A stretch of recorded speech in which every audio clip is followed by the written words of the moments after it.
It's 7 o'clock on a Friday night, and where else would I be but here with you? DJ Stutz with Little Hearts Academy USA. And I'm in my car traveling to meet with my son and his family.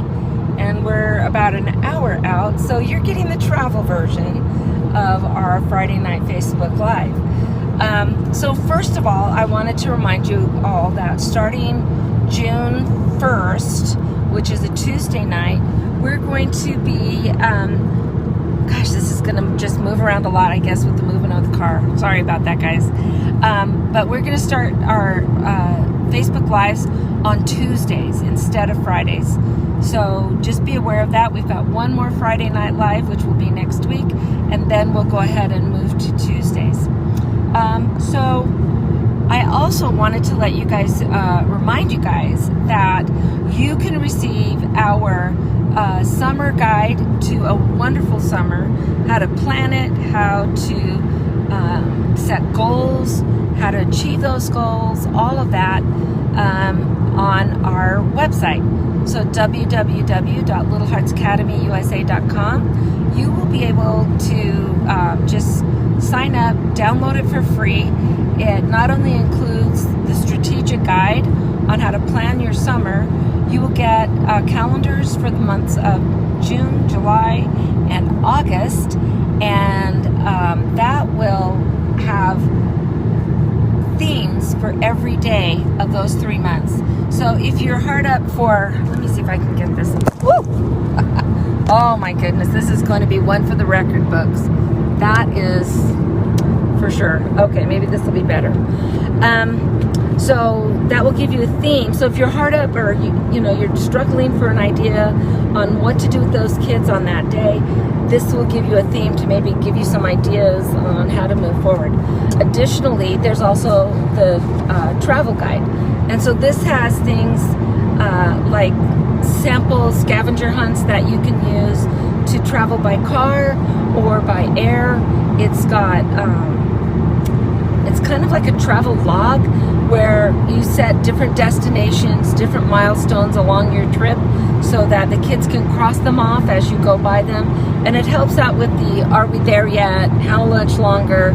They can look, they can see, they can have a little fun. There's the better half right there, driving very carefully. So we're on our way. We're going to be picking up our 5-year-old granddaughter and driving with her on to California, a 12-hour trip tomorrow.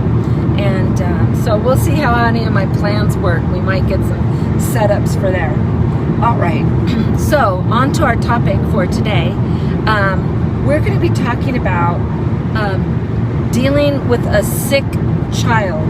And we know that that is very stressful for parents, but it's also very stressful for the child, and it's also very stressful for any siblings who are at home. So this is more than just a cold or a flu or whatever. This is something that requires hospitalization. It could be from an accident.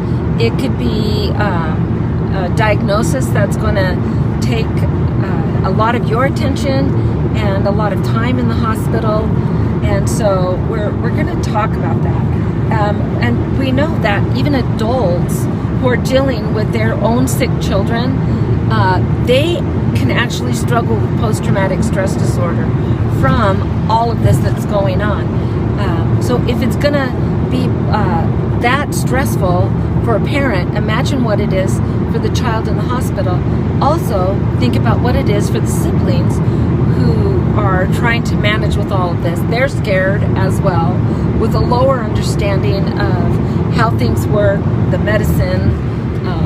They're not a part of the decisions that are being made, and so they just kind of get to sit home and worry, which is tough for them. So we know that trying to keep it all together as an adult and burying your feelings instead of dealing with them really isn't a great way to manage things and to handle things. So, and then on top of dealing with all of that, we've got, how are you going to deal with those kids at home? And those kids that are traumatized and worried and scared as well. And so how do you meet their needs? Talk about pressure. So you've got, your own stress, and then you've got your sick child or her injured child, and then you've got siblings who are at home, and you're trying to meet everybody's needs. Well, this isn't like an airplane, where they say if there's something that happens and the air things come down, and they say cover your own face before you help someone else by you. You just don't often have that luxury in this kind of a situation. And so you can't always put your needs first, but you can't always ignore them either. There's some kind of a fine line that you're going to have to walk to maybe take some time for yourself.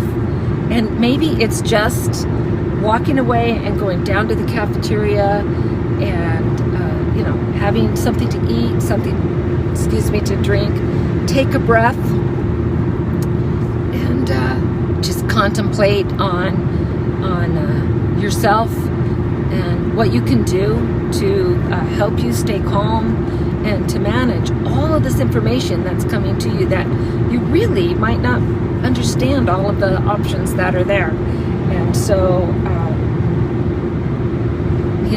I know it's hard. So what you want to do first off is find and think of, where do you have support? So do you have family nearby that can help with some of the needs? Do you have friends that can kick in and cover either time at the hospital so you can go home and spend time with the siblings at home, or maybe a sister or a parent or something can come over and be with the kids, someone who is familiar to the kids who are at home, and so it's not some new and strange face. You might have some support from church,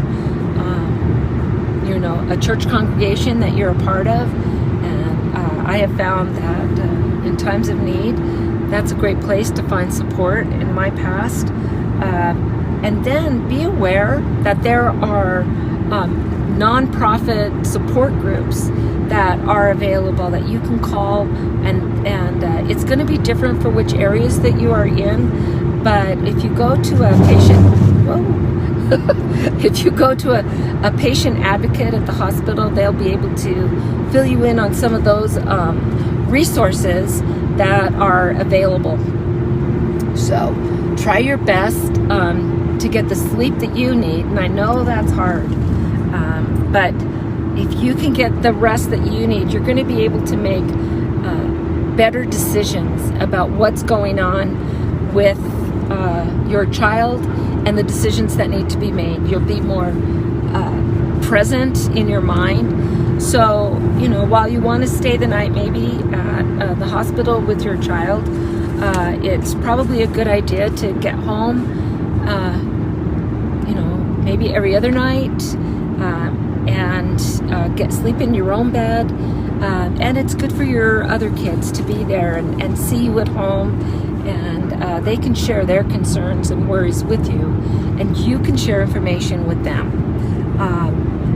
If the hospital is a bit away, so we recently had something a little bit like this in our own family.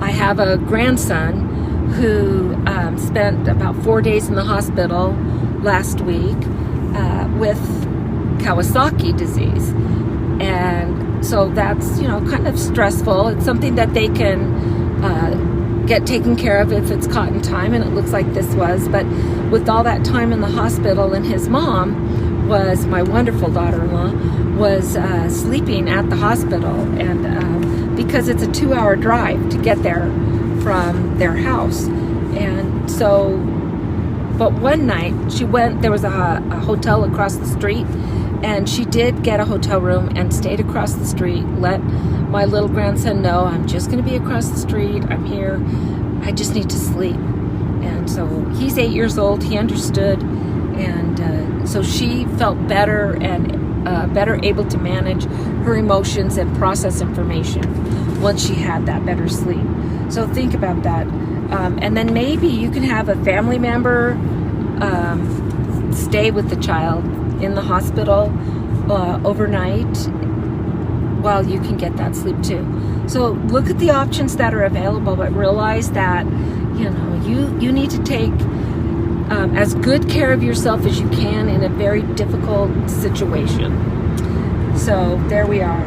So now we're dealing with, let's first talk about the needs of the sick child and the well-being there. So remember that it isn't so much the event itself that can be traumatic. That is traumatic, but the greater lasting emotions and dealing with things for longer times is what happens after the event. So if you're able to handle it and recognize that your child is scared, that they're worried, there are strange sounds, strange people, and the younger they are, the less they're going to really understand. And so if we put it aside, oh, you're fine, whatever, too much, that can traumatize them even further. Or if you go the other way and you're, oh, poor baby, and they see that you're scared and that you're not dealing with people, you're getting mad at nurses, you're getting, you're mama bear or papa bear trying to handle it, that can actually add to their stress as well. So you've got to find that medium that they need you to be at. And then when they get home, are they able to talk about their concerns and their issues? Are they able, are you going to overprotect them and keep them from doing things that they want to do? Allow them to do as much as they can, get back to normal as quickly as possible, as best you can. So there's that. And two, the younger they are, the more frightened they're going to be about being alone in the hospital. I mean, except a newborn. But I mean, if they're 1 or 2 years old and they've been out and have, had a normal life, and then all of a sudden something comes up, that's very scary for them. So they don't know what's going to happen to them. They don't know, what are all these tubes that are coming into my hand? That was the one thing that my grandson complained about, was he didn't like the tubes that were in his arms, and that made him, uncomfortable. He was handling things really quite well, but that was one of the things that he complained about to me. And they don't always understand what could be happening next. What's going to happen to me in an hour? What's going to happen to me tomorrow? And as much as they can understand it, I would be very frank with them. You even set out a schedule so that they can see what's coming up. So we know tomorrow you're going to have this test in the morning, you're going to have this done, and we're waiting to get this result. But be as stated as simply and as honestly as you can, with the understanding that they are able to do. I hope that makes sense. So they might be worried about where their siblings are. What are their siblings doing? Maybe I can go over here. Ugh. In a car is very difficult. I'm sorry, guys. But they may need to worry about that, especially if it's something that has changed their appearance. So if there is an accident, and even if it's their leg, it may not be something that will change their facial appearance, but they might be in a wheelchair for a little bit, or have the cast or whatever. That might be hard for them. They might be unsure about what other people are going to think of them, and that is a source of stress for these kids as well. But especially when it does change their appearance somewhat, if they've got stitches in their face or on their arm or even on their chest, they may be very self-aware of where those scars are, and they may worry about what other people are going to think of them. Is this going to change the way that they deal with them? So that's something that we might want to talk to our kids about and reassure them. And then there's an extended stay. So if your child is going to be in the hospital for a fair amount of time, there's a chance that they might make friends in the hospital with another child, and then that child maybe dies, or they see something that maybe that child gets worse in their health, and that can be very scary for them to process. And so we're going to want to be able to really help them through all of these things. And this is just some of it. There's so much more that we could talk about, but we're just not going to have time in a what a live allows. But one of the things that you could do is help them keep a journal of what's happening to them, what their feelings are. They can have their own schedule. And even if they're too young to write about it, they can talk to you and you write their words. And sometimes seeing you write their words and letting them know that this is all very important to them and to you as they're going on. It's going to help them process what they're thinking, what's going on, what they're worried about. And so that's something that you can really do with them. Another thing is there's some apps that you can get at the App Store that are helpful. So there's one called Band-Aids and Blackboards, and that is a great app, and it's got things for younger kids and then teenagers, so you can get something that's appropriate to them, that helps them just with games that help them process what they're doing. There are other apps as well. This was one that I found that I really liked.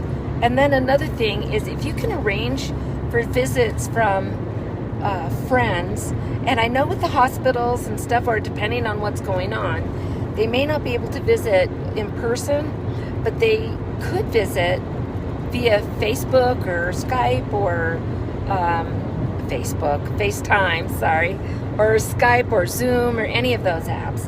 And seeing those friends, those familiar friends, joking around, talking about things that they like to talk about, is really helpful for these kids. Also, and I as a teacher, I know that teachers are on top of this, but having some FaceTime with their teacher, not necessarily all about education and assignments, but letting their teachers express how much they care about them and the hope and joy, that they feel for them, the love that they have for them. Our class misses you, but everyone, is excited to see you when you come back. All those positive things, I think, are even more important than the academics. If your kid is in the hospital for more than just even a couple of days, most hospitals have an educational liaison. They may have different names for that particular role, but what it is it's usually a licensed teacher that will get in touch with your child's teacher and then find out what they're learning in class, and then as they are able, then this liaison would come in and have some one-on-one time helping your child stay on top of things as best they can while they're in the hospital, so that when they come back to class, they're not as far behind as they might be otherwise. So be sure to use that, look for that as a resource, ask about that. But your caseworker or whomever it is that they have at the hospital should be on top of that on their own. But if they don't say anything about it, I would ask about it and make sure that those arrangements are made. And it's often nice for the kids to be able to set their mind on something that is normal. They may not like math or they may not like writing, but knowing that that's what they would be doing while they were at school it kind of gives them something of normalcy to put their minds on while they are at the hospital. So those are some of the things that you can do for your kiddo that's in the hospital. But let's also talk for a minute about those kids that are left at home and worried about their sibling. It's very traumatizing for them as well. And even if they're very young, they're going to notice the change in their routines and a general change in the mood and the demeanor of the home and what's going on there. They will see that the adults are sad or scared or whatever. As hard as you try to hide that, you can't really. I mean, you don't want to be falling apart in front of the kids, but they're going to pick up on it even when they're very young. So just be aware of that. I remember when I was in first grade. Okay, so this is gonna age me here, but one of the things that I remember in first grade was when JFK was killed, and I remember being on the playground, and I'm on the bar doing loop-de-loops, around the bar. It's so vivid in my mind. And the teachers came out, and they were all crying and clearly very upset. And they told us to go in and get our stuff and go home. And nobody came to check us out. They just sent us home. And back then, there was generally someone home. And I just remember being frightened because nobody told us what happened, and everybody was crying. And so I walked home. It was about a little under a mile. And I walk into the house, and my mom is sitting in the family room in front of the TV. I remember she was folding laundry, and she too was crying a lot. And I remember that scared me. Nobody had really took the time. I just heard that something very sad happened. Well, a child's mind goes off in a million different directions when they hear that. And it gets bigger. So is that something sad around me when you're 6? Did I cause this? I know we're very egotistical at that age, but that's what little kids think. Is this my fault? And so you are going to have to really be on top of that and make sure that you're giving them the information that they can understand. But let them know that this isn't about them, and there are things that we can do to try and make things better. So, anyway, let's see. You do need to know your kids well enough and judge for yourself what your kids can and cannot understand. But, it's my experience that kids understand way more than we think they are capable of understanding. And I think that if you keep it simple, keep it accurate, I would use proper terms. And if it's cancer, I would say cancer. I would let them know where it is. I would be very honest with the kids and say, yes, we're worried. We don't know what's going to happen. But the doctors are working hard and the nurses are working hard. We're doing, tests to see what there is that we can do to help our brother or our sister or even our grandma or grandpa. It could be a mom or a dad. It could be a best friend, but we want to give them as much information as simply as we can that is within their realms of understanding. So that's something to really think about. But then, once again, as with anything that's going to be successful, you make a plan. So how are you going to talk to your kids? Do you tell them in the car and when you've picked them up?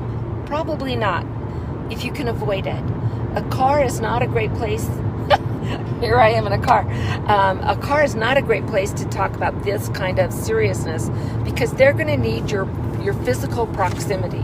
They're going to need you there to hold them, to hug them, to let them cry, to let them process. They're going to be scared. They're going to be worried. And so I say it would be better for you to be able to do it at home, either in their room or as a family together, where you guys can all talk about what's going on and be honest with the kids.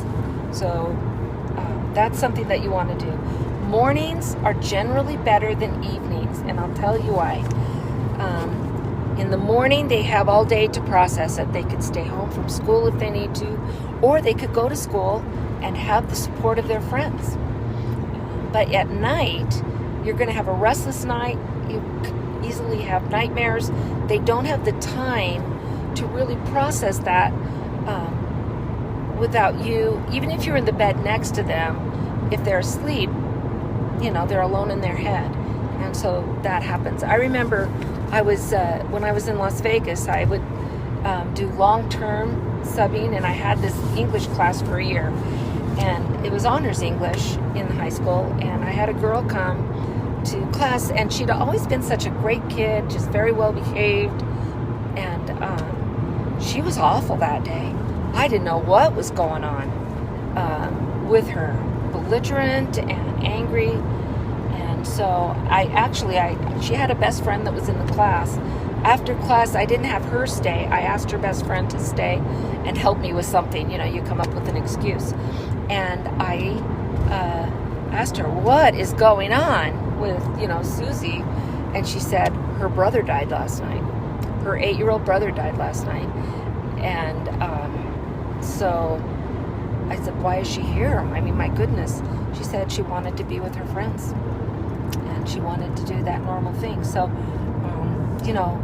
knowing that, I was able to kick in some responses, get some counseling for her, and get all of that worked out. But sometimes kids do want to go to school and be around their friends and have that normalcy that's going on. That will really help them. So there's something.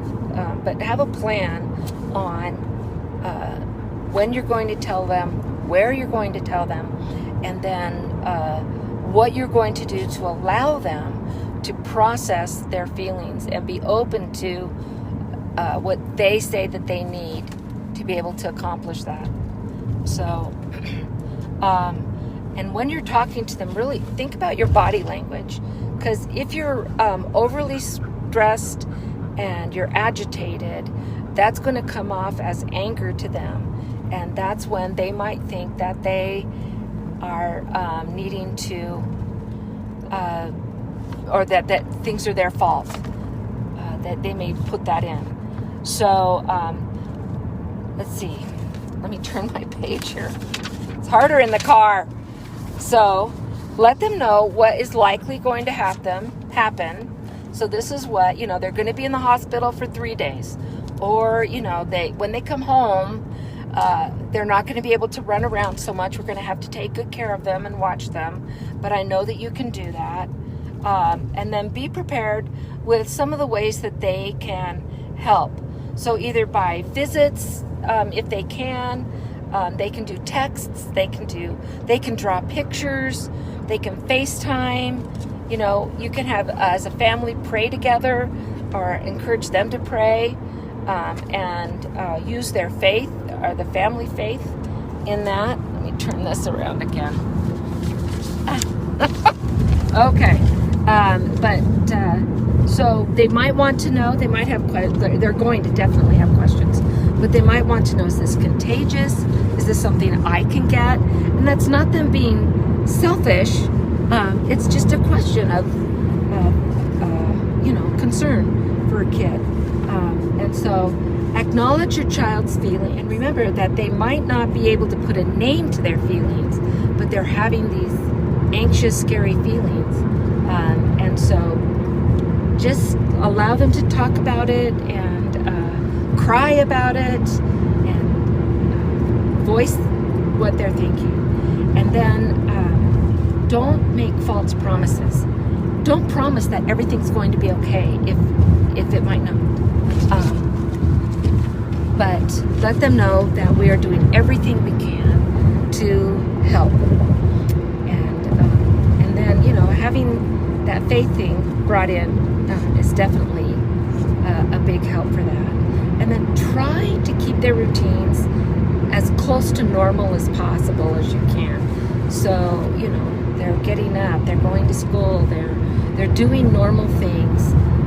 But be aware of times when they might need to just melt down or be alone or they might just need to be with you. They might be afraid, if it's been an accident, that if you leave them, that accident might happen to you too. Or they might think that accident could happen to me, and so suddenly they're afraid to get in the car or whatever happened, ride a bike, whatever. So consider also, I know everyone has their own level of privacy and things that they want to keep private in their families, but I can tell you that really consider sharing what's going on with their teachers and other important adults that are around them. Maybe their coach, if they are on a team. It could be their Sunday school teacher. Any of those adults that are important to them.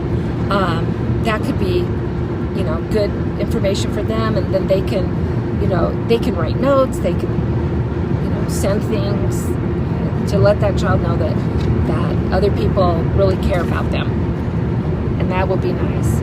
So some of these younger kids, they may need to take on some added responsibilities through all of this.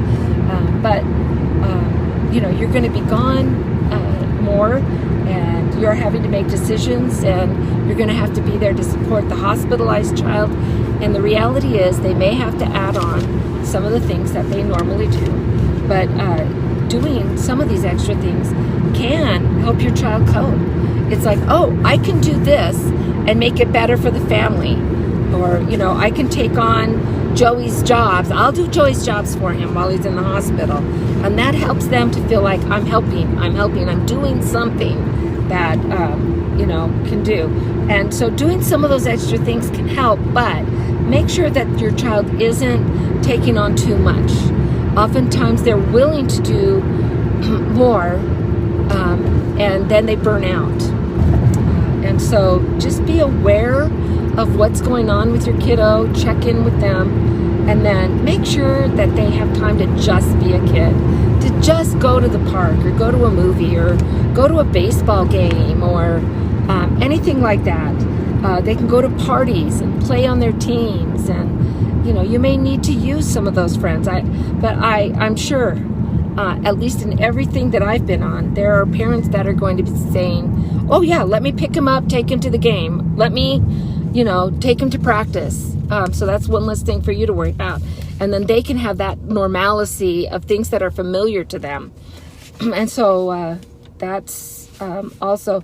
And then there are some activities that may be stress relieving for both you and your child. So, maybe it's going to get a pedicure with you and the girls, if you have girls, and they feel special, and girls love doing that. Most girls, I won't say all, but a lot of girls love doing that, and that's soothing for you. It's soothing for the kids. It is a together time that you can share. So think about doing some of those kinds of things. And then, God forbid, if things look terminal, that's time to talk about your beliefs and your faith and what things might look like. And again, it's not even just if that's a kiddo. It could be a grandparent. It could be an aunt or uncle or a cousin that they are particularly close to. Just know this is going to be a tough time for everyone, and some families will draw closer to each other and others will fall apart. And sometimes that decision isn't yours. Maybe one parent is dealing with it better than another, and you can only control you. You can support and love and do your best, but realize that if things start falling apart, it's not your fault. That you're going to do the best you can and continue to love, and know that, and also other kids I know of, teenagers that have gone on to make some rough decisions, working through their own grief. And so just do the best you can. Realize that it's not possible to make everyone happy or to fully meet everyone's needs. Just do your best. Realize you're not alone in all of this. Take advantage of help that you're receiving. Give yourself a break when, oh, probably shouldn't have blown up at that nurse, or whatever. Give yourself a break and just remember that you are human, and apologies go a long way. And remember to find joy in every day. And I know in situations like this, it is hard to, but there are angels among you. I promise that there are angels among you in the form of nurses, in the form of extended family, in the form of friends, and in the form of strangers who are just there at the very moment you need them. And even write those down, those lovely touching moments. Your family will learn so much about who they are and their own growth. You will see tenderness that is amazing as you go through this. And so just be aware to find that joy wherever you can. And as hard as these times will be, I promise that there will be tender moments to treasure. Just don't miss them. Don't let them pass by without you noticing. So, as always, you can always contact me through the Facebook page, or you can contact me at Little Hearts Academy USA at gmail.com. I'm always here to support any of my followers through anything. I mean, it can be something as serious as this, or it can be, I'm really frustrated that my kids are fighting all the time. What can I do? Anything that's there that's important to you, I would love to be there for you. So next week, I will still be out and traveling around. I will be at my son's house in California with most of my family. We'll be missing one of my daughters, but everyone else will be there. And so we are going to be talking about family gatherings and just the joys that come with that, but also planning for the exciting other times that will definitely come, because when you get that many people together. So I would love for you, once again, a reminder about getting the guide to a wonderful summer, the summer guide, and that's on our Facebook page. Not on our Facebook page, it's on our website, which is www.littleheartsacademy.com/summer-break. I think that's it. Anyway, but be sure to do that, and always spread the word. Let people know who we are, where they can find us, and I hope to see you. Sorry about all the craziness with this one in the car, but you do what you got to do, right? Okay, we'll talk to you later. Till then, let's teach together. Bye-bye.